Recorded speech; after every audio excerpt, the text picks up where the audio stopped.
In the bustling city of Noorhaven, a group of elite warriors known as the Swords of Salam were revered for their mastery of swordsmanship and their dedication to protecting justice. Each warrior carried a unique, intricately crafted sword that symbolized their strength and commitment. Among them was a young man named Ayan, whose heart burned with the same desire for justice. But unlike the others, Ayan had no sword of his own, and for this, he was often ridiculed. The warriors mocked him openly. "What kind of protector are you without a sword?" they jeered. "How do you expect to fight with empty hands?" Their laughter echoed through the training yard, but Ayan's faith remained unshaken. Despite their taunts, he vowed to prove himself worthy. One night, as Ayan knelt in prayer, he had a vivid dream.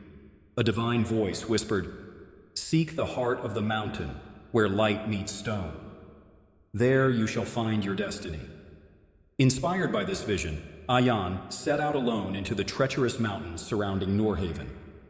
The journey was grueling. The path was steep, the nights were cold, and the winds howled fiercely. Days turned into weeks as Ayan climbed higher, following the faint guidance of his vision. Finally, he stumbled upon a hidden cave, glowing faintly with an otherworldly light. Inside, he discovered a crystalline substance embedded in the rock, a material unlike any he had ever seen. As Ayan reached out to touch the glowing crystal, a radiant figure appeared before him, a messenger of the divine. The figure spoke. "This is Noorite, a material blessed with the power of light and justice. But remember, it is not the sword that brings victory, but the purity of the heart that wields it." Filled with purpose, Ayan returned to Noorhaven, the Noorite in hand. Back in his modest workshop, he began forging a sword unlike any other. The work was arduous, demanding not just strength but focus and prayer. Days and nights blurred together as he hammered, shaped, and carved the Noorite. Slowly, the sword took form, glowing softly with each strike.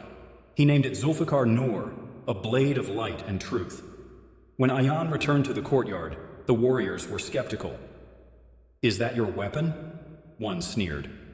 But as Ayan raised Zulfikar Noor, its radiant glow silenced their laughter.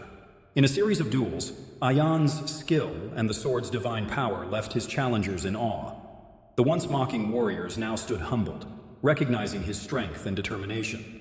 Soon after, Noorhaven faced its greatest threat, an army of oppressors seeking to enslave the city. The Swords of Salam rallied to defend their home, and Ayan joined them at the forefront. On the battlefield, Zulfikar Noor shone like a beacon, scattering the enemy forces with its radiant power.